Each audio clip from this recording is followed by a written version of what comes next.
It was April 2017, and I was out riding my horse. We were just doing our normal thing. We were going out for our normal hat, going exactly the same route that we'd done hundreds of times, but she wouldn't go past this spot. I can't see anything. I think there's no shadows. What's scaring her? I'm going to try once more. So I kicked her once more, and she backed up 10 paces, which is like she never goes backwards. Suddenly, there was like a sparkle. I was like, uh-oh. And then there was another sparkle. I was like, oh boy, something's coming. The horse is like getting very agitated. It goes up, there's a leg, and there's a shoulder, and it goes up, and there's this huge, big head. And I'm like, it's a dragon.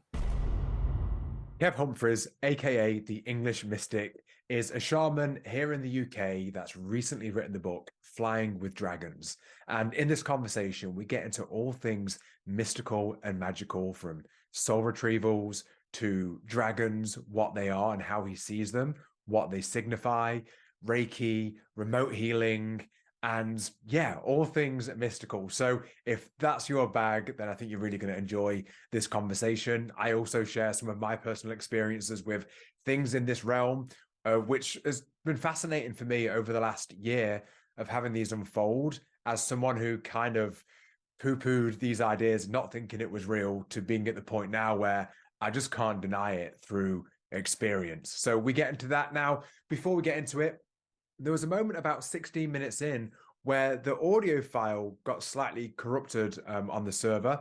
So part of Kev's replies to some of the things I asked got cut out. So what I'm going to actually do is insert what he said as his answer.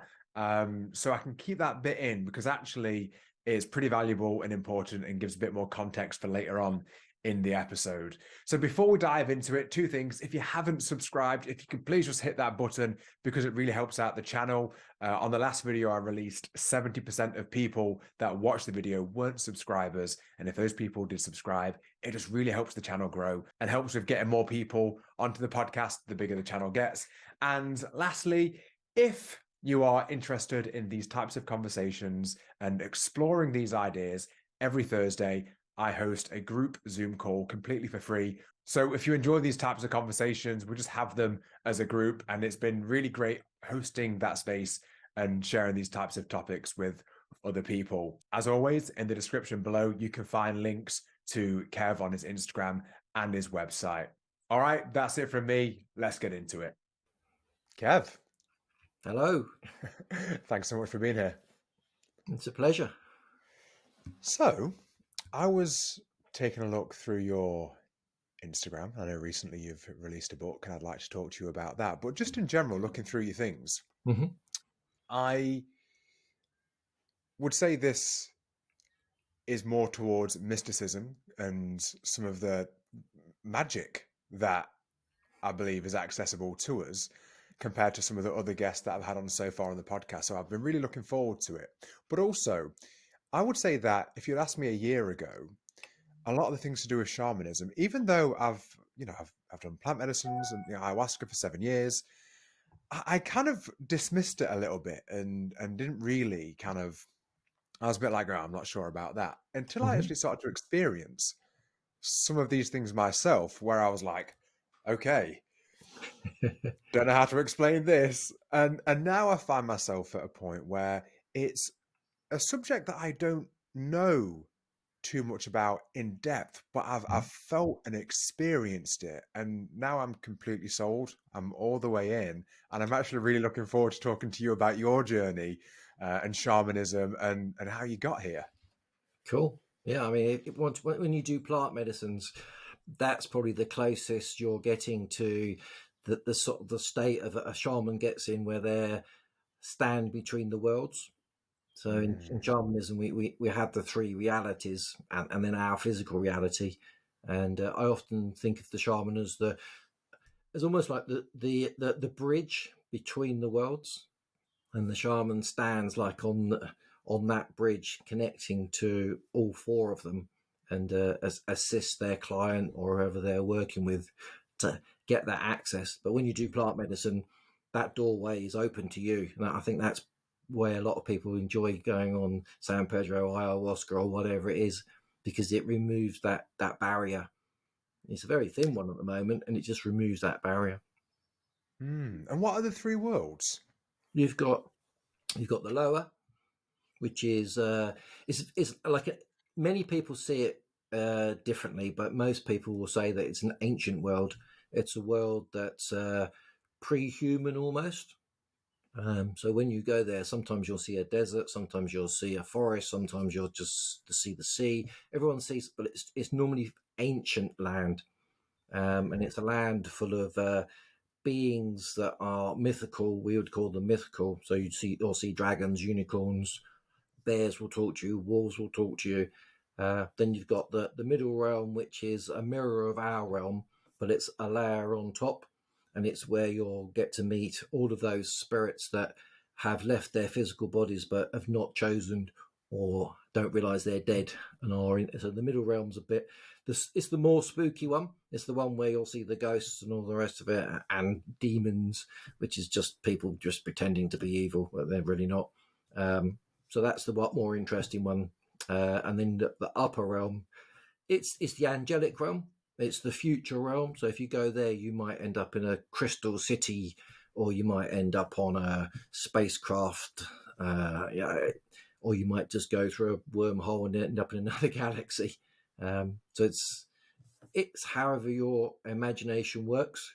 So the way the spirits work with you when you're in those realms is they show you what your mind knows. So I went on a journey recently, and I ended up on the Starship Enterprise, of all things, and got beamed aboard by Scotty. But it wasn't really them. It was just that the spirits are using that to communicate with me, and I needed some healing. So I ended up in the doctor's little, where they are on the Starship Enterprise, and she was standing there with this thing and doing some healings on me. So the spirits will heal you, and they'll do it in a way that makes sense to your mind. That's really interesting because I was having this conversation about, when people encounter aliens or Mm-hmm. like black smoke-like demons, for example. Yeah, And a feeling that came up for me was that I'm not sure that they're actually there as such, or if it's a way that we project it that's relatable for us in a way that makes sense to us. yeah, exactly. That everything is just pure energy. So everything that's not physical is pure energy, and that pure energy works. It has to come down from the 9D all the way through to our 3D layer, and when it gets here, if it was presented to you as pure energy, it wouldn't make much sense to you. It would just Mm. there's no substance to it. So it says, okay, I'm going to give you some substance. It's going to I'm tapping into your mind. Okay, so you know the Starship Enterprise and you know Star Trek. Okay, so I'm going to use that, and I'm going to create a story in your head that's going to connect to you, and that's how it's going to happen. So if you're seeing demons, it's because that's what you need to see at that time. So if you want to see fairies, then you'll probably see fairies. If you want to see dragons, you'll see dragons. If you want to see unicorns, you'll see unicorns. It's because you've set that intention, maybe not consciously, maybe more subconsciously than anything, and the subconscious is more powerful than the conscious, as we all know. So yeah, you're seeing the energy in a form, like you say, to make sense to you, so that it can communicate with you. That really makes a lot of sense to me. And I actually had an experience last year. I'd never had one before of Mm-hmm. like anything similar, maybe except for when I've been in journey with ayahuasca. Yeah. But I was actually feeling some anxiety, had some stuff that was going on, and it was the middle of the night, Mm-hmm. and I'm laying there and I'm just feeling this like tight feeling in my body. And then I felt like I could sense something over me. And I almost wanted to ignore it. Like, let's pretend that I can't sense something Hide under the around me. duvet. Yeah, literally. And anyway, then I felt like this thing scream at me, look at me. And it was like this black smoke like demon, which is why I'd said that. And then this thing's crown went into me. Mm. And then I started seeing like quite a lot of horrific things actually. And then it's like it just went and away.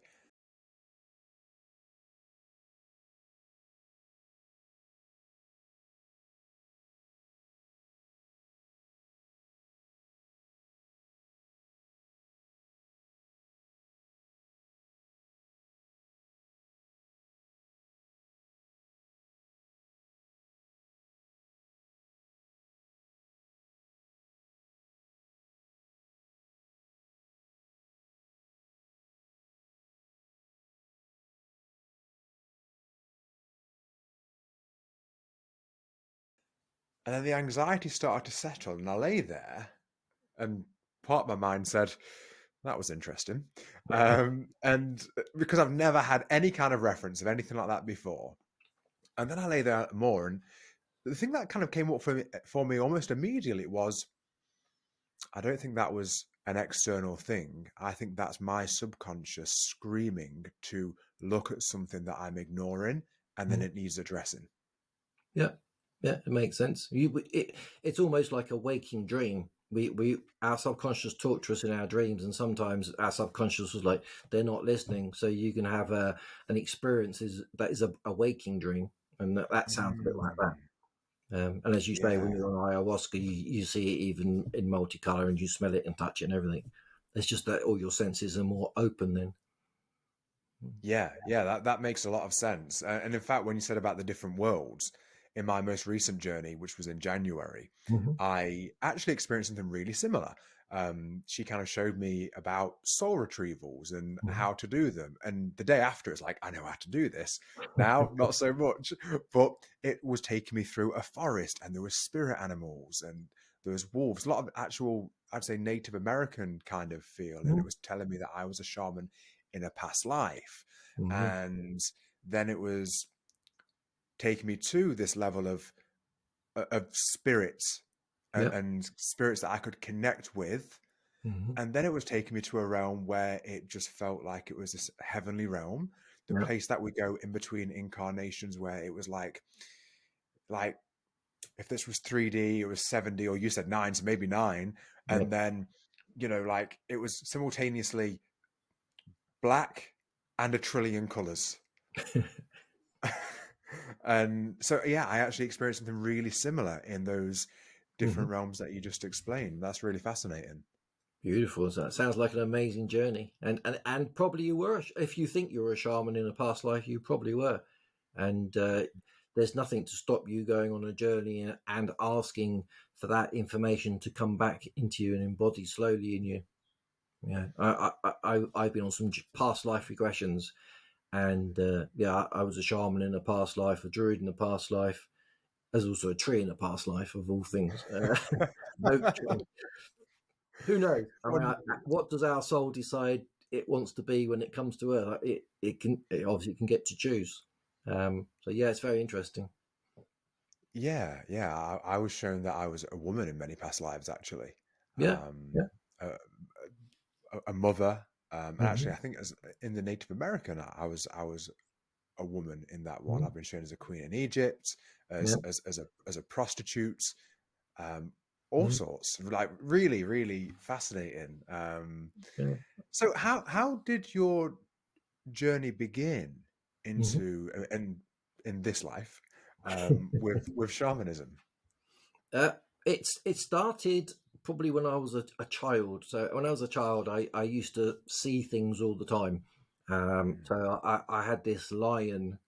Whenever I was ill, I'd be doing that. I'm going to hide under the duvet to sort of keep myself safe from the things around me. When I was ill, I used to see things. You know, like you do. Like there's a monster under the bed, mum, sort of thing. And then this lion used to come to me. It used to run up the stairs, big male lion. It would turn the corner and it would literally run at me and jump on me. And I would hide under the duvet, stop myself being killed by this lion. But I'd always pass out. When I woke up in the morning, I didn't have the cold or the flu or whatever it was anymore. I was like, oh, it's gone. And as you do, as you grow up, you sort of lose connection with of the spirit world. Really, I think when you're a child, it's there and it's tangible. And I see that with my nephews. And then as you grow up and people tell you to be sensible and you can't see these things, you don't anymore. And so I forgot about it. I became, a normal corporate type person. I went into technology and became the technology manager and worked my way up to the top. And got to the top and thought, okay, so I'm here. What does that really mean? I had that sort of feeling of like, okay, I've done the money bit, I've done the growth bit, but there's something missing in here. And I didn't know what. I didn't know spirituality, or I've never heard of Reiki or shamanism or anything. And it started because one day we got a couple of horses. They're getting a bit more mature, and they were getting a bit arthritic. And I was like, how can we sort of help them out? And the vet said a few things. And then she said, "Have you ever heard of Reiki?" I was like, "What's that?" And then basically one of the ladies on our livery yard was a Reiki master, and I saw her one day doing this thing on a horse. She wasn't grooming it; she was like, her hands were on it. I'm like, what's she doing? I said, "What are you doing?" She's like, "I'm doing Reiki." It's like, "What's Reiki?" So she explained it to me, and I thought, I should go on a course and find out about this and use it on the horses. So, a long story short, I spent the next sort of 4 or 5 years and worked my way up to Reiki Master and started a company doing healing on horses. And when I was healing the horses, horse animals of any sort, I did it on as well. But you can see when you do it to people, people have this block because they are, I'm not sure if this is a bit weird, I don't believe it. But obviously, you do it on animals, they're just pure energy. And if you do it on a horse, normally they'll pop off and fart at you and sort of stand there chewing and look relaxed. And the owners go, "My horse never does that." So that tapped into them going, "What is this energy you're sharing?" So I shared it with some of them and showed them how to do it on their horse. And I thought, "Oh, I quite enjoy this." And then my teacher in Reiki, she said, "Have you ever heard of shamanism?" It's I was like, "No, what's that?"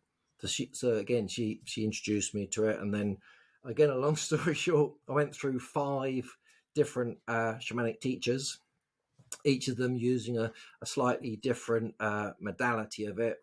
Some of them from Europe, some of them from Colombia, some from Peru, some of them English in Devon, and just learned all about shamanism and the joy of sharing healing energy with people. People come to you in all types of pain, and sharing that with them is so gorgeous. And yeah, so that's sort of how I got into it. It sort of it found me and woke me up, and yeah, I just love it now. Well, that's amazing. I've never heard of anyone doing Reiki with animals, but now you say it, it makes a lot of sense. Yeah, And they love it. wow, can you explain Reiki a little bit more for anyone who isn't familiar? Yeah, I mean, there's an energy in the universe that's there for anyone to tap into. And what Reiki does is it attunes you. So a Reiki master will attune you. So it attunes your frequencies. Your frequencies, we talk about 3D all the way through 9D, but at different frequencies, you can tap into this energy. So most normal people have got a block. They don't believe in magic. They don't believe in stuff that's not physical and the rest of it. So what a Reiki master does is attune your body, your frequency to this energy, and then this energy can be used for healing. And a bit like in shamanism, the important bit is the intention. So when you become like a hollow bone, so you connect to yourself, you get yourself centered, you get yourself clean, and you connect to the universal energy. And then what you do is you act like a hollow reed, and you take the energy, and in Reiki you use your hands. So you imagine that you've got power centers or chakras in your palms, and you imagine the energy coming from the universe around you. It comes through your crown and works its way down into your center. You ball it up. You get it so it's like a, I don't know, if you were filling your water up, you'd fill it up, wouldn't you, until you point that you're going to give it to someone. So you're doing the same with the energy, and then you just let it release through your hands, and your intention is just for it to go through and heal the person. And the more you do it, the more sensitive you get to the energy in your hands. So for example, if you're doing a horse and it's got, I don't know, a bad back, when you first start using the energy, you'll just feel over the horse, and what you'll do is you'll be sending the energy. When it gets to a point where maybe it's in pain or it's got a problem there, you'll feel a change, and it will vary depending on you. Sometimes you'll feel heat, sometimes you'll feel cold, sometimes you'll feel resistance, sometimes you'll feel the energy being, and obviously the other way around as well. Amazing.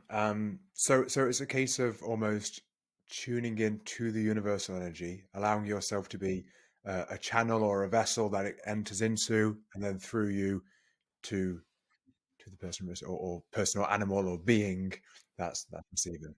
I actually feel quite drawn to it.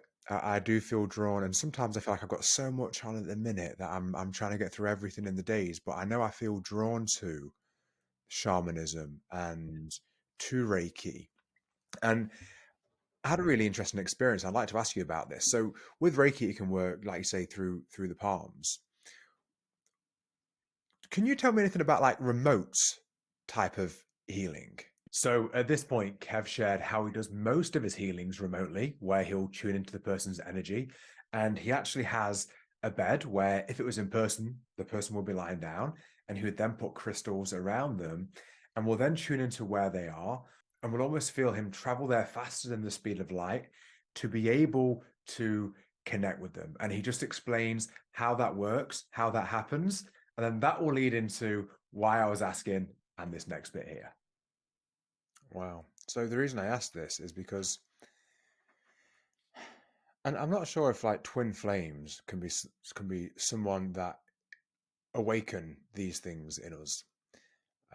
But I feel like, so the person that I was speaking about, I'll use the name Kate. I really feel like she was a twin flame for me, and we aren't together now, and well, maybe at a soul level or somewhere we are.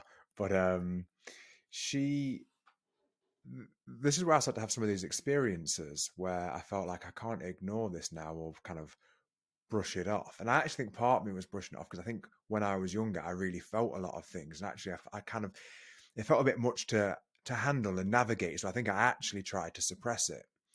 But with her one time, she was 100 miles away from me and she had like a bladder infection. She was really struggling. And I'd never done it before, never even crossed my mind, but I felt guided. I just said to her, I said, just tune into me. And I closed my eyes and I genuinely felt like I left my body. I went to where she was. I entered into her, actually through her third eye and traveled down her body. And I just felt like I was beaming energy and light out of my body whilst it was also flowing into me. And this was over text that I'd said, tune into me. And I just held that state for about 5 minutes. And then I hadn't said anything that I was doing. She messaged me, just said, the pain's completely gone. And she was all night, she was trying to get to the doctor, and literally the pain had completely gone. And that was one of the occasions where I thought, okay, there's something going on here that is more than we get taught at school, than that is obvious or clear. And that was really the thing that kind of, I would say, awoke the part of me that maybe always knew, but I'd actually been suppressing it for some reason. People would probably lock you up, and then when you get to a certain point, I think your soul just, it sends something to wake you up. These different paths, and there is a path. We're allowed to wander off the path, but there is a path that it's like, if you follow that path, your life will be a lot smoother. I mean, it's what you're talking about is where there's your soul has got three parts. I only heard this recently, but there's a free soul. So your soul is in you, and two bits stay. The free part of it is allowed to wander, and when you sleep, it goes wandering, and it sounds like you just sent your free. And the fact that you did that intuitively truly suggests that you've not forgotten your past, just slightly suppressed. And what you could do is call in one of your power animals, your guides, your teachers, your spiritual teachers, say, is there a chance in this life I could fully embody all of that knowledge, please? And they'll probably go, yeah, of course you can. Do this or do this or do that. But this will help you awaken it. But yeah, if you're feeling that calling, follow it. That's my advice anyway. Yeah, I really do feel it. I really do. And actually, just this conversation so far, hearing you talk about these things, I almost feel a yearning and like a real pull. And there's something in me that's saying, more of this, more of this. Like there's something in you that really feels and this. A very simple thing to ask yourself the truth is, if you can get a piece of string and and put a needle on the end of it and say, what's my name? And say, my name is Joe Blogs, and it'll do whatever it does. And then you say your real name, and it will either move in a circle or go backwards and forwards depending on what it does. So your body sends out the truth, and you can do that a few times, get to the point where you trust that it's not you moving it, and then you can just ask your body any questions, and you can say, am I meant to be a shaman in this lifetime? Can I call back that knowledge? And I use it all the time, and because the body can't lie, it's the mind that does the lying. The body doesn't know how to. It's just like, there's the truth. I love that you said that, Kev, because I actually bought a pendulum when I was in Mexico, and I've never used one before, and Aha. I've been playing around with it, and it's got different stones on actually for the chakras, and I was doing that because I said show me no, and it kind of did a slight forward and back. I said show me yes, and it swung around like this, and I'm looking at my hand and I'm thinking, I really don't think I'm moving. And I'd ask questions. And then again, I sat with it. I thought, okay, that seemed to be really accurate of a deep feeling that when I got an answer, it was almost like a feeling of, yeah, I feel that. And I was wondering if it's a little bit like, muscle Yeah. testing, where, like you said, the body doesn't lie and actually Mhm. knows Yeah. more than the mind. And I did wonder, is there like an energetic frequency of me holding it where my body knows the truth? And is that what's then coming Yeah. through the pendulum? And it sounds like you've suggested something similar. It could be. I mean, the other way is, of course, is to get something that holds it, that's mechanical, and have it hanging, and then just trust that it's your wrist that is giving the energy out. But Ah, I've done that a few times as well. So, like, I've got something here that holds a light, and I just put it on there and just hang it, just to say, I'm just going to double check it's not me going like this, you know. And it works. So it's like the only input is the power from your body, from your wrist, or whatever part of you want to put on it. You can put your forehead on it, put your heart on it, yeah. And that way, because everyone says to me, "Oh, you're spinning it." It's like, okay, let's get this separate device. There's nothing there. Nothing's touching it. There's no magic. I'm not blowing on it. Yeah. Put your hand under it. Ask it some questions, and they're like, "Oh, okay." And yeah, and that gets everyone, because everyone says, "Oh, you're twisting it." And it's like, well, I'm not going to touch it then. Yeah. and that's funny because even when I've done it, I'm saying to myself, "Am I?" Because there's times where it's really Mm. started to move, and I'm looking at my hand and I'm thinking, I'm sure I'm not doing anything. So it's funny how You can't, because when it's a real truth, it really goes, doesn't it? It's almost up here. It's like, because mine does that as well. yeah. When it's a proper full on truth, and you get the shivers in your body, you're like, hey, this is someone is telling this to do this. Yeah, wow. So, before I mentioned twin flames, is that Mhm. something you have spent much time kind of understanding and It's not. It's one of those areas where I'm not sure. mm, I've got quite a few friends that tell me they believe in flames, and I'm like, when you tap into it, and I've asked myself, and I get it's not true mm, for me. So yeah, I believe that there's a soul group that you're definitely part of, and that I meet people that I've met them online, and I just get this connection, and I'm like, yeah. there's something here, and then you talk to them, and then after quite a few times, you're like, I feel like I know you, and they're like, yeah, I got that feeling first time I met you. And I think that soul family where you all pop down and you go, oh yeah, I'll catch you. You might be in California, you might be in Hawaii, and you're in London. It doesn't matter. We'll catch up. We'll be fine. We'll connect. So I get that. The idea of your soul coming down and being split into two, and then going a separate way, and then meeting up. Yeah, it's just me. I've never experienced it. And when I ask myself, my soul's like, ah. But I understand that a lot of people that say they have met theirs.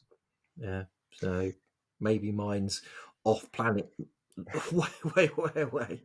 Yeah, I mean, I guess the term twin flame, I've not really sat with what that is. I think I've just gone with the narratives that I've heard and then what I've felt. And for me, it was almost an experience of like what you said actually. And in my most recent ayahuasca, I was told the whole soul family idea And one of the things that explained is that sometimes you'll meet a person in this life that is your twin flame, but it's actually part of that soul family, soul connection. And in this life, they show up as an intimate partner, but actually, maybe in previous lives, it was my brother.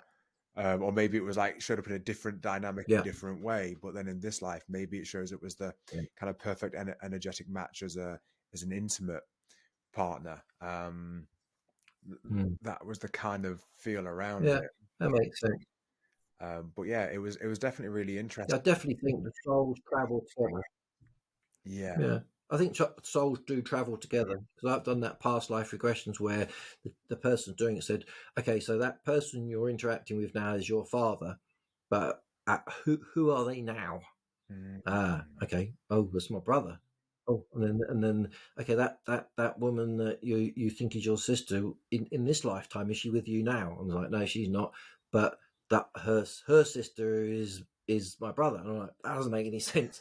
So as you say, I think our souls come down, and it could be a tree or a woman or whatever, or a man, because our souls are, I think they're sexless. There's no gender. So yeah, it's definitely the twin flame one is one that I always get a bit stuck on, and there's a part of me I sway from like I think it's true, like no, I don't think it's just romantic, and then I'm backwards and forwards on it. But yeah, it's one I still haven't come to the bottom of, and I love the fact that I still don't know Yeah. because it means it's open. I haven't fully decided yet or chosen the answer. Yeah, one day, but I'll walk around the corner in Peru and be like, oh, it's her. It's my mother half my soul or whatever. I mean, in the day, if it's a soul, it could be of the same sex as well, of course. So Yeah. Yeah, for sure. It was really a wild experience for me actually, because it was this thing of upon the first moment of meeting, I felt like I'd known her my entire life. And she wow, actually had yeah, psychic readings where she was told that two things. Four different readings she's had where they've all said the person you're with, one, do you know he's psychic? He's wide open. And two, you've been together in past lives. All of them have said that. And mm, there was this it's real beautiful. weird things. We've got the same birthmark in the same place, like on our like lower right hip. Um, thing things like Wow, the first thing I experienced after about 2 or 3 weeks of us knowing each other, she'd mentioned about her throat was hurting, and in the moment she said it, I got this strong twinge exactly here, and I said, "Is it here?" And she said, "Exactly there." And then other things like where wow, I remember one day waking up and there's a spot on my back that was hurting, and I felt like this almost isn't mine. And then I messaged her. I said, "Is this?" I said exactly where it was, and she said, "Yeah, it's killing me." And just these weird things that were wow. happening. Or some days I would Mm, be like, I'd wake up and I'd feel a bit uneasy, and I'd have to message her to ask, "Hey, how are you?" And it seemed as though it was more her thing than mine. And then a real yeah, interesting one is I actually had a soul retrieval done back in December. And all the things that the mm, shaman said that she'd seen, I sat with it and I felt like I'm not sure how that relates to me, but it was almost mm, like exactly everything for Kate. And when I shared it with her, she said, that seems like it's for me. And she's had readings where she's been told things about her in past lives where she said, I'm sure. And then I've looked and I've gone, that sounds like they're describing me to a T. So it's really interesting how we've had these wow. different experiences. And, you know, it goes beyond logical thinking, where, again, I don't know what it is, but if I've ever seen a compelling argument for the twin flame event, this has definitely been Mm. it.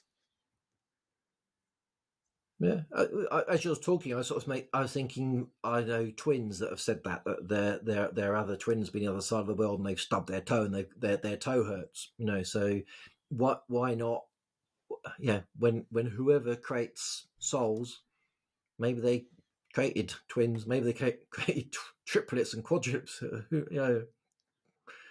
Who knows? It's an interesting idea, isn't it? It is, yeah, it is interesting. So, Kev, tell me about dragons because your most recent book is it Fly with Yep. Dragons? Fly with dragons. Yeah, Yeah, fly with dragons. I'd love to hear more about it because to be honest, Yeah. dragons is something that I don't know anything about, but I would love to hear all about it. Okay. So, dragons. Dragons. It seems I was talking to my mum recently, and she said you used to see them all the time as a child. And I've got no recollection of that. I remember the lion, and I remember the horses' heads, and I remember the liver talking to me, but I don't remember. She said, "No, you used to see dragons all the time." I was like, "Oh, okay." I completely wiped that out. Um, so yeah, but dragons, as far as I was concerned, probably at 17 there was this thing called Dungeons and Dragons, and they were the things you had to kill because they were horrible monsters that And there's St George, and dragons are those things, are horrible beasts that kill people and flame people and steal your gold. I was like, so that's where they were in my life. Um, it was April 2017, and I was out riding my horse. She wasn't too arthritic at that point, and we were just doing our normal thing. We'd go out for a hack. We'd find a piece of grass that we could have a good old gallop around and come back hot and sweaty and like, that was good, blowing the cobwebs away. Uh, on this day, lovely sunny day, we were going out for our normal hack, going exactly the same route that we'd done hundreds of times, but she wouldn't go past this spot. And I was like, okay, fair enough. She's seen something. Horses have got a sixth sense. Maybe there's something hiding in the bush around the corner that's going to jump out and scare her. Maybe she saw a rabbit that she thought was something else. So fine. Went the long way around. Took about 10 minutes to go the long way around rather than this shortcut through this sort of almost alley between the fields. So we did that. Had a good old gallop around like you do. Came back hot and sweaty. And I thought, okay, we'll just go back. I'm not going to go back the roadway. Let's go across the field. We go. Should be fine. So we get there, and she's like, "I'm not going there." I'm like, so I looked. I mean, there's a gully between the two fields, very low fence, and there's like a tree. And apart from that, there's some sheep around. There's nothing there. I can't see anything. I think there's no shadows. What's scaring her? So I was like, she's just being silly. It's just one of them days. So I kicked her forward, and she was like, I am not budging. And this is a horse that tractors, combine harvesters, great big trucks. She's not afraid of them at all. I didn't know even horses were meant to be afraid of them, so she didn't know either. So we were like, walked past everything. Everyone's like, "Oh, why'd you go past that? That was spooky." Like, no, it wasn't. Anyway, so she wouldn't go. So I was like, I'm going to try once more. So I kicked her once more, and she backed up 10 paces, which is like she never goes backwards. I'm like, what's going on? This doesn't make any sense. So I'd sort of heard people say that we don't see everything. Like we see 1% of the spectrum. So I'm thinking, no, and my cat often looks at things. And I'm like, what's she looking at? I have no idea. So I was like, okay, I'll ask. There's no one around. There's no other humans here. It's just me and the horse. So I was like, who's there? Yeah, like a bit pathetically, like, who's there? I was like, that was a bit pathetic. Okay, I'm going to do it properly. So like pulling all my courage up, solar plexus. Who's there? Show yourself. I was like feeling a bit stupid by this point, and suddenly there was like a sparkle. I was like, oh. And then there was another sparkle. I was like, oh boy, something's coming. And then there's a bit more, and it was like, it was almost like watery, cloudy, sparkly. It was a bit hard to describe. And I looked at it. I was like, that looks like the tail of a big lizard. And by that time, I'm thinking, oh shit, what's going on? I've lost the plot. I've been working too hard. I was like, no, my horse is seeing it. Anyway, so this thing keeps going, and it's like, oh, it's a big, it's a leg, oh, it's a wing. And I'm like, ugh. The horse is like getting very agitated. It goes up, there's a leg, and then there's a shoulder, and it goes up, and there's this huge, big head. And I'm like, it's a dragon. And in that millisecond I say it's a dragon, my horse has utterly lost the plot because she obviously could sense it, but now she can see it, and it's this huge big thing that she thinks is going to eat her. It's the monster from hell that she's always worried that was going to be hiding in the shadows, and she spins around completely. I'm like, whoa, nearly falling off. and we just gallop for home. And I'm thinking, if it wants us, it's going to chase us. We're dead. But I couldn't feel it, and I did that sort of thing in yourself where you sense to see if something's going to attack you, and all I got was like just complete calm, like no anger, nothing. I was like, whoa, that's different feeling. Anyway, we galloped home across the field, and she was like utterly panicked on my horse, so I let her calm down, and I said, we're going to go back just to see if it was still there. So we went back and it wasn't there. So I was like, I have utterly lost the plot. Who sees dragons in this reality? I didn't tell anyone for like 3 days. I didn't tell anyone. And then I told my coach, or my two coaches, and they were both a bit like, that's interesting. Didn't say any more. Told my missus, and she's like, I think you lost the plot, but if your horse saw something, must have been something. So again, taking a long story, making it short, I was at a property event because I do property investment, and one of the ladies there was holding space for people. I was like, what does that mean? And they're like, oh, she's a shaman. I was like, what's one of those? Anyway, so she happens to sit on my table at lunchtime, and she starts talking about the fact that she's a property developer. Also, she's a shaman, and she's in touch with the land and the rest of it, and she's got these power animals and these guides, and how the other day a dragon was helping her with something on the land. I was like, dragons on the land? That was it. I was like sold for that. So for the next hour, she was telling me all about dragons. I'm like, I told her my story. She's like, oh, it's just one of the dragons visiting you. It probably was trying to tell you you've not been doing something and you've wasted your life and you should have this mission or something. So I'd go and find out a bit more about dragons. So that opened the not the rabbit hole, but the dragon hole. And yeah, here I am on many journeys, finding many dragons, having dragon hearts blown into me, meeting dragons in the depths of the sea, and lots of things. So that's where Fly with Dragons is a download of my madness into a book in about 80 pages. I had to get it out, and the dragons said to me, we want to reconnect with our humans, and we want you to create one, a book, and two, a journey.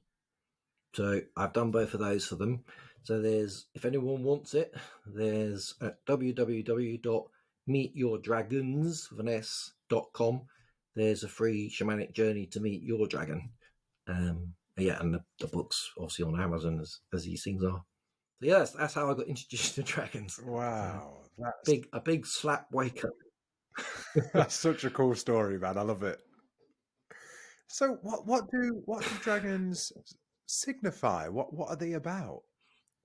Dragons, they tell me, are from the beginning, and they're even in the Bible. So they are pure energy, and they assisted the universe in making our reality, and they are very connected to Gaia, our planet, and they're there to basically assist whoever wants assistance. So they can be your power animal, they can be your guide.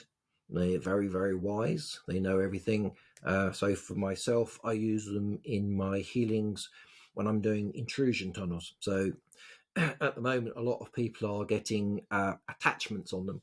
So it's just energy that maybe comes in. Maybe you damage your elbow, and it comes in to help you. And then once your elbow's healed, it doesn't leave, and it should have left, but it quite likes you, so it stays. But then what it does, it reverses and it starts sucking your energy. So their attachments, intrusions, we need to remove them. And sometimes you need something that's quite powerful, i.e. a dragon, to assist you, and it will take it off and it will take it away back to the reality that it should be living in. So that's how I use them. But they're also here to assist people in many different ways. So people say, how can you describe a dragon? It's a bit like saying, how do you describe a human? Dragons have got multiple personalities. Some of them are grumpy, some of them are friendly, some of them are funny, some of them are a bit depressed, but not really many. They're all different. And the only true way to connect with your dragon is to go on some sort of journey, or just sit there and truly be in your heart. Ask them to come in, and they'll be the ones that tell you. Lots of people say to me, "What does it mean? Why this and that?" And I'm like, "It's yours. It's your power animal. It's your connection. As a shaman, I can connect you. I can be the hollow bone, but I cannot interpret it. I've got a bit of a thing about people interpreting things other people. It's better for the person that's being connected to interpret it. I can give them hints and tips and say, try this and ask this and do this. It's a bit like dreams. If someone has a dream, it's their subconscious that's created the dream. Again, you could give hints and tips, but you truly cannot say, oh, it means all of this, because you just don't know. And I'm honest and say, I don't know. I can go on a journey with you. We can go on a journey together if you're not sure. We can connect you. You can ask questions, and I can ask the dragon to say something, or hopefully we can get to the point where actually you're fully connected to your dragon and you can ask all those questions. But yeah, they're a very powerful energy. And again, they're just energy. They just happen to be showing themselves as dragons because that's what our psyche needs: big, powerful, courage, all the rest of it. And my dragons helped me move from a corporate job into being a shaman. It took a lot of courage, and I was like, okay, I've got my dragons with me. I've got no worries. There's going to be haters and people that are poo-pooing all of this, but there's a lot of people that absolutely love it. It just gave me the courage to face the not so nice humans' opinions, let's say. And now I just go, I've got 3 dragons. I'm not bothered, you know. I love that. Why do you think, we got to the point where dragons became this kind of archetype of something that we have to slay? Probably the same reason we did it with witches. We, there's and all other spirits. So we all used to see fairies. We all used to talk to the animals. We all used to be tree huggers. Something changed.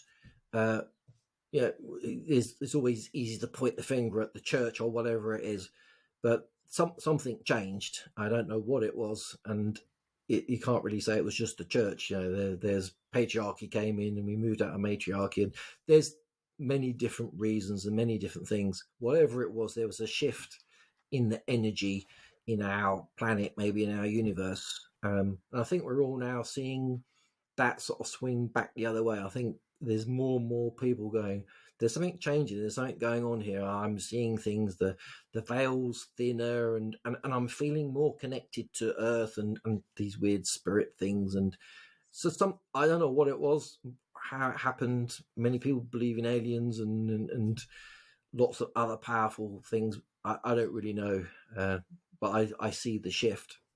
And yeah, I think in the past it was just a case that shift went the other way, and it had to be like, let's make witches evil and bad. Let's make dragons evil and bad. Therefore, people will stop thinking about them and using them to assist them. And now people are realizing that's not true. That actually, I know lots of women that call themselves witches now. You said that not many years ago, you'd be lynched, wouldn't you? So that witch wound, and there's a dragon wound, and there's the sort of spirituality wound, where I think we're all, as humanity, opening it up and going, okay, there's some untruths here, and we're all starting to realize there's another truth out there, and peeling it away a bit by bit. Yeah, I fully agree with you. I think there really is this. I'm seeing it more and more where there does seem to be like it seems like the veil is getting thinner, or like the pendulum has swung from one direction and it's swinging back, or at least starting to find Yeah. somewhat of a central point on moving in that direction. Like I notice more and more people now. I mean, if I think about when I first did ayahuasca 7 years ago, and I knew about it about 11 years Mm-hmm. ago. I knew some people that had done it, and I Yeah. didn't feel called to it for about 4 years or so from knowing about it. Mm. And I remember at the time, if I tried to talk to anyone about ayahuasca, like I would always have to Yeah. explain what it They was. just think you're a mad drug addict. Yeah. But now the amount of times that I might mention it, Yeah, I and remember. so many people have heard of it and are aware of it and have said how they've felt called to it, just in that amount of time, massive shift of awareness of, of plant medicines, and now how Mhm. people don't just think it's like, oh, it's for druggies, which actually is, I didn't think that entirely, but I think because I'd never taken state altering drugs prior to ayahuasca, that was my first one, so I hadn't experienced cannabis or anything. That was the first thing. But prior to Yeah. that, I was very much in. I was like a high level martial artist. I owned a martial arts school, competed in bodybuilding, and I was kind of very much focused on like discipline and focus and training and the idea of any kind of drug I wasn't interested in.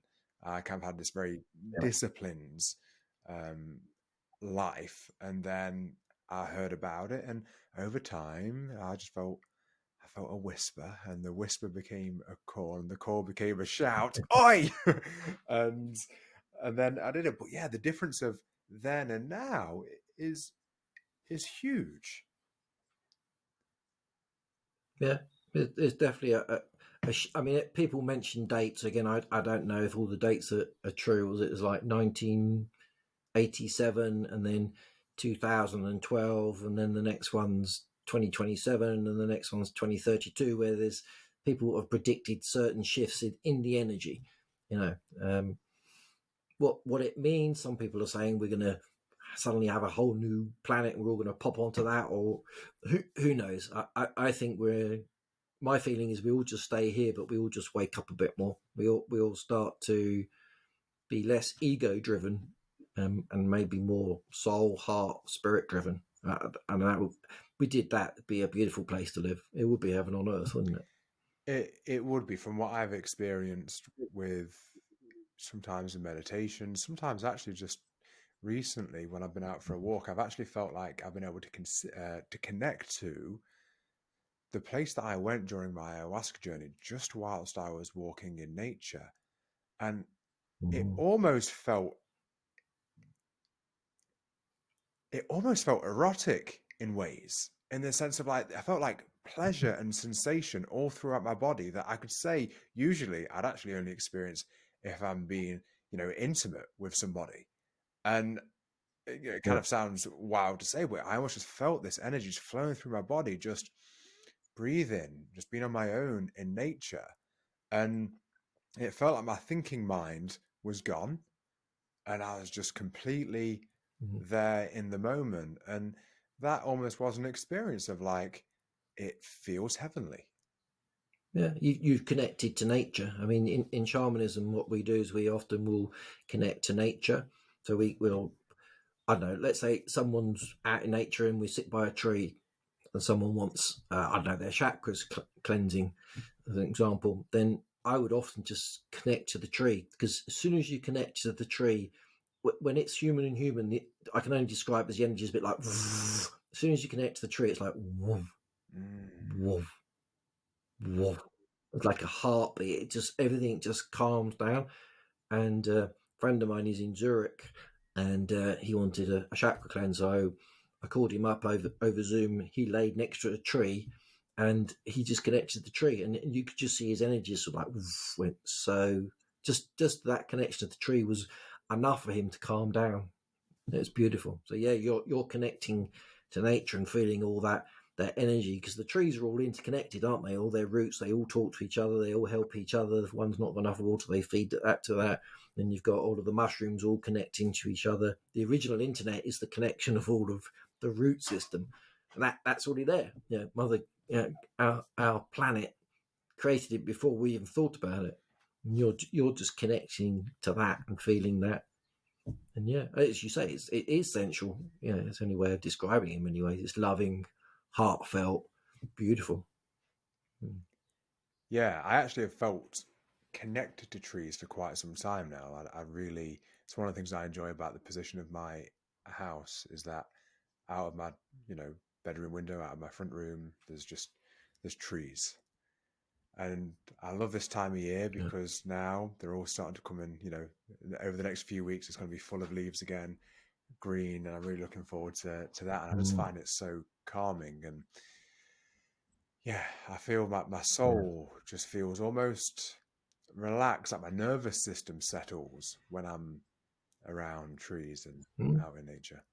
Well, science has caught up and proven that, hasn't it? It's taken readings from people. They get people to stand out on the bare earth, and their whole system just calms down. And that is, there's a frequency. Whenever I do healing, I always get people to imagine that there's a root from each of their feet chakras and from their root chakra, and that connects deep into the earth like a tree root, and they are grounded and connected. I get them to do that, and then I get them to connect above to the heavens. So they are the tree. They're in the middle.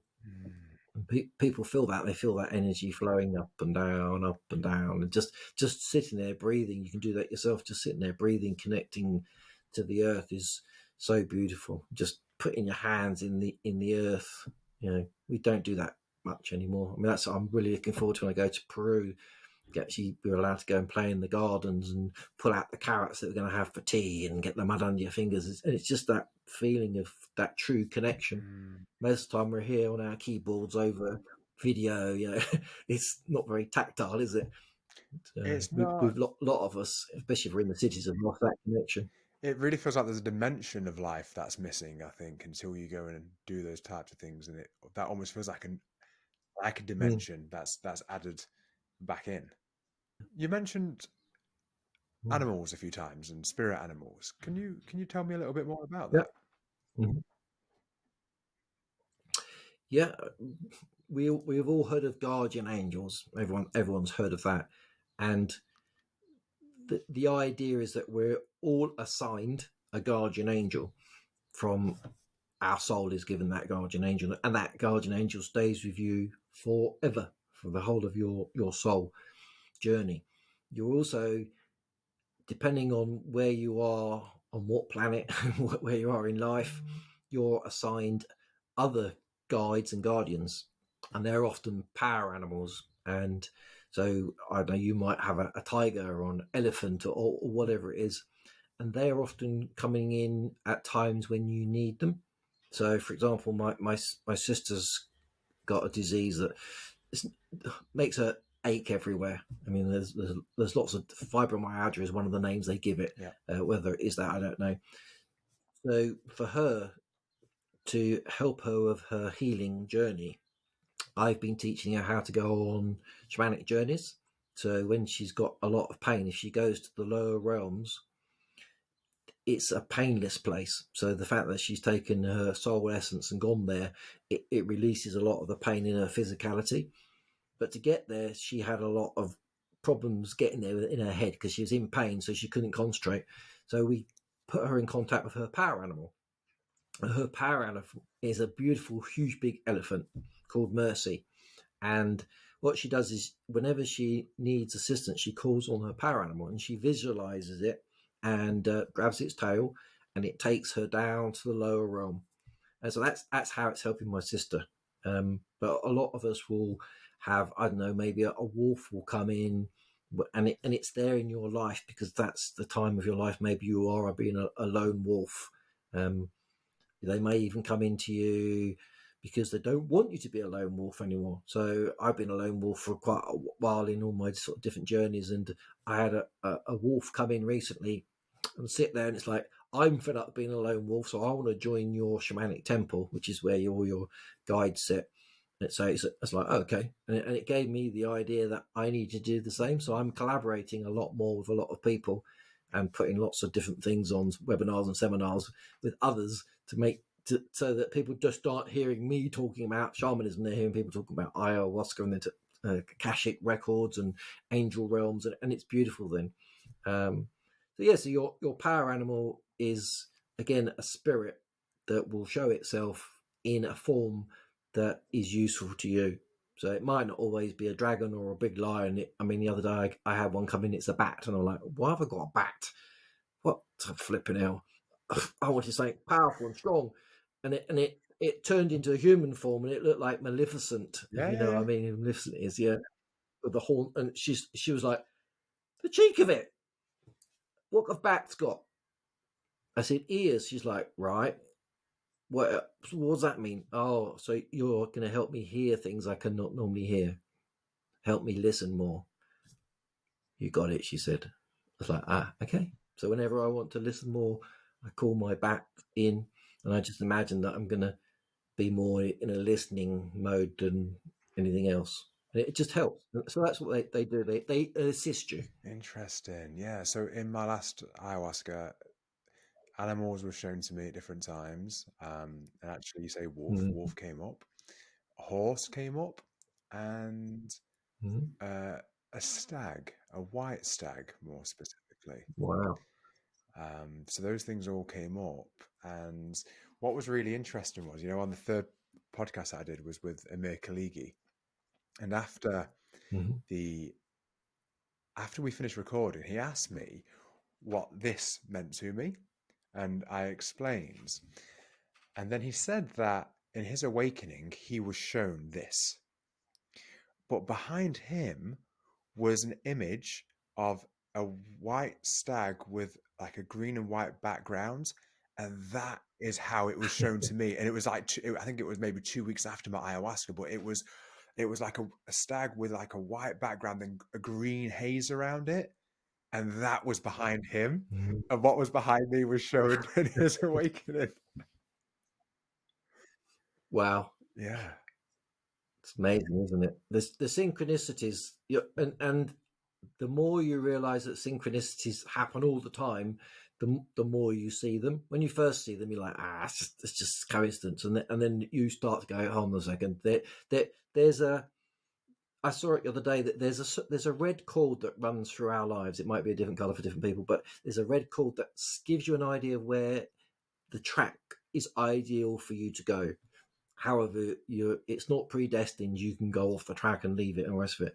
But I've noticed that if I sort of really concentrate on where is the very next step, forget about the 50 steps. What's the next step? If I do that, really concentrate on it, I get a very strong feeling of what it is. Like I come to a point where I need to make a choice. I really feel it, and that's when all the synchronicities start coming in, and I meet people that have got this thing happening, and that I'm like, blimey, that yeah, and you all get together and go, wow, I had that as well. Did you have that as well? And yeah, and that's happened with a group that I've pulled together since I was talking about the wolf, and they were like, yeah, and you're like, okay, this was almost predestined in some ways. However, we had to choose to meet. Yeah. Yeah, Yeah.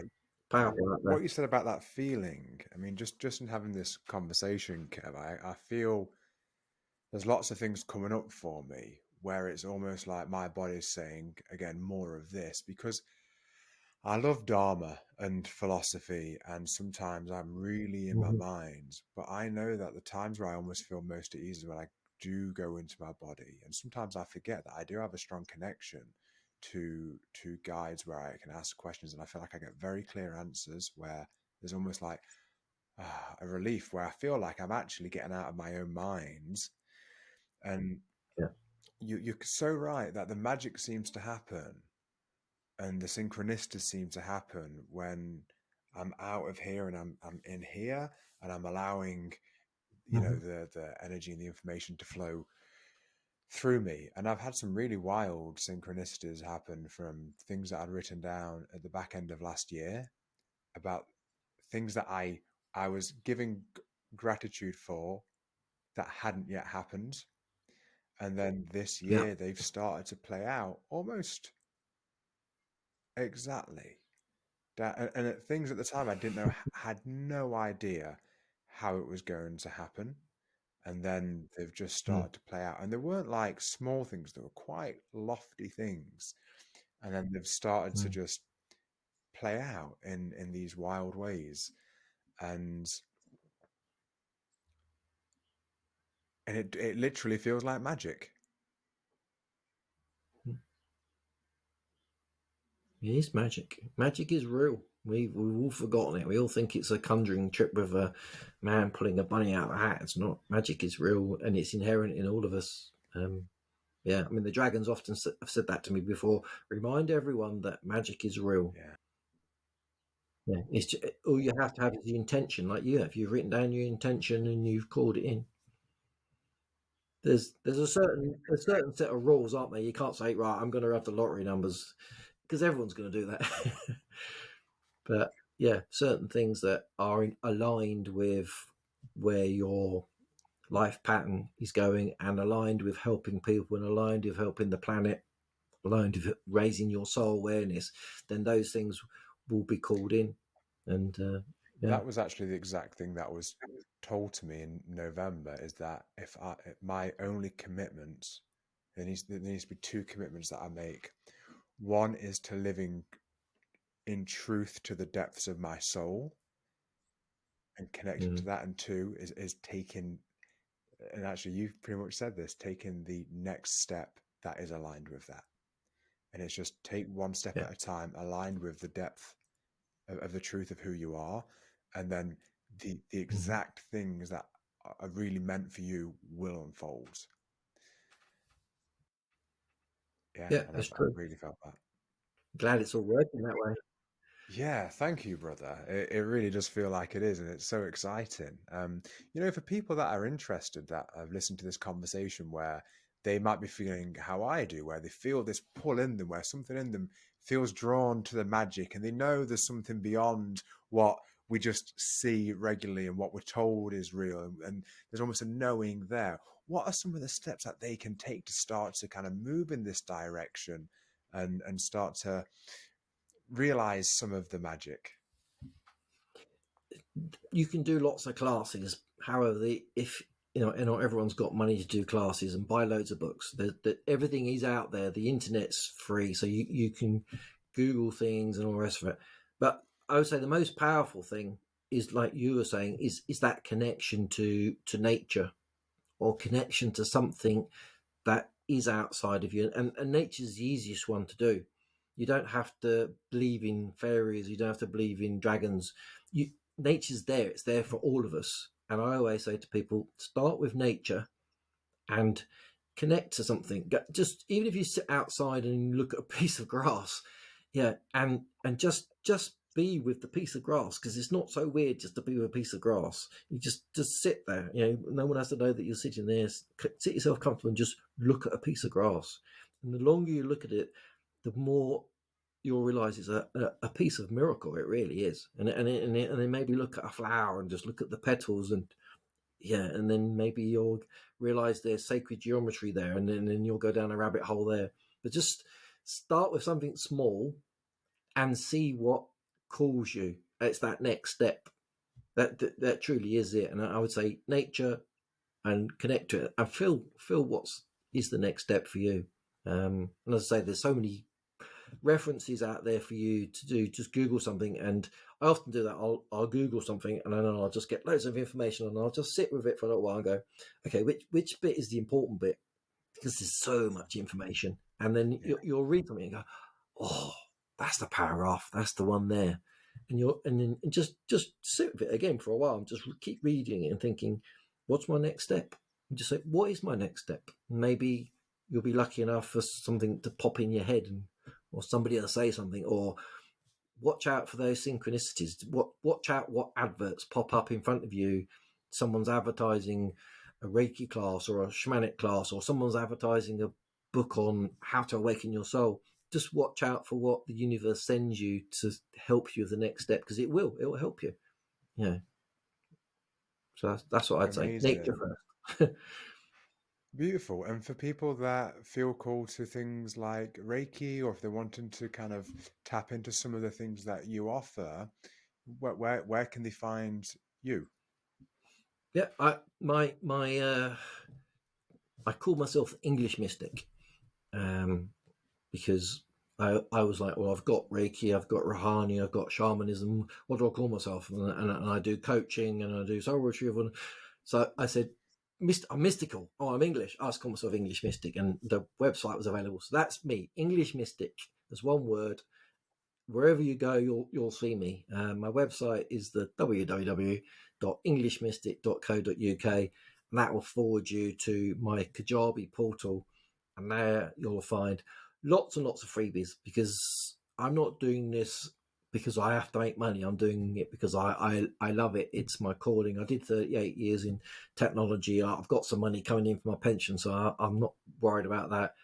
So yeah, you'll find it there. There's loads of free resources. There's some free healings there, and yeah, come across. And if there's a course that you think looks amazing, and you're like, I can't afford that, have a chat with me. I'd rather you did it than I got a little bit of money and it helps pay for the platform rather than you not learn. So I'm not here, as I say, to make big money. It's more to awaken people, and I've got that calling. The dragon said to me, "Tell people we want our riders." So you can think of me as the mad dragon man, or the dragon whisperer, or the dragon rider. And if you're thinking it's a bit strange, come across, pick up the free dragon meet your dragon course and do it, and then tell me that it's mad and nutty, because you probably won't. And about 500 people have done it now already, and it's free, so it's all yours. I love that. That's great. And it's so great that you're doing it that way. I think it's beautiful to be able to give free resources and for people to be able to access this, as well as, of course, things that people pay for. And I know that's something Yeah, that of I've course. been leaning into now, where I do a group call every Thursday, which is for free, and people can do it for ongoing. And I really want to make it special and connected and that anyone can access. And then, of course, there are options to work together one to one, in a paid manner. Yeah, so people need to know, like, and trust you first. So that's why you put it out there. And as always, and if people are interested in shamanism, then my blog has got lots of bits and pieces on there. I've done 4 webinars, and my next one is the 4th of April, and that's all about soul retrieval, which you've been talking about. I'm not going to do a soul retrieval live. I'm just going to explain soul loss, soul retrieval, so people can again look into it for themselves. I think it's one of those areas where every single one of us has lost a fragment of our soul. It's just caused by some sort of trauma. So yeah, if you're interested in that, come and see me then. Kev, I would love to actually dive into more of your things and try some of the things out. I'd love to come and join you on the webinar, and Yeah, I'd please really, do. I feel really cool to dive into the things that you're doing, and then maybe after I have, maybe we could do a second episode where we then talk about some of the things that I've learned through your content. Yeah, love to, love to. Amazing. Well, I'll make sure I put the links for people to be able to find you. Thank you so much for joining us on the podcast. It's been amazing, and I think people will really enjoy it. Superb. Thank you for your time. Thank you so much for watching. I really hope you enjoyed the episode. If you did, if you could hit that like button and subscribe, that would be amazing. If you want to find Kev, the links will be below in the description. And also, if you want to connect with me on Instagram, the link for that will be there too. All right. Thank you so much. I hope you have an amazing week, and I look forward to seeing you on the next one.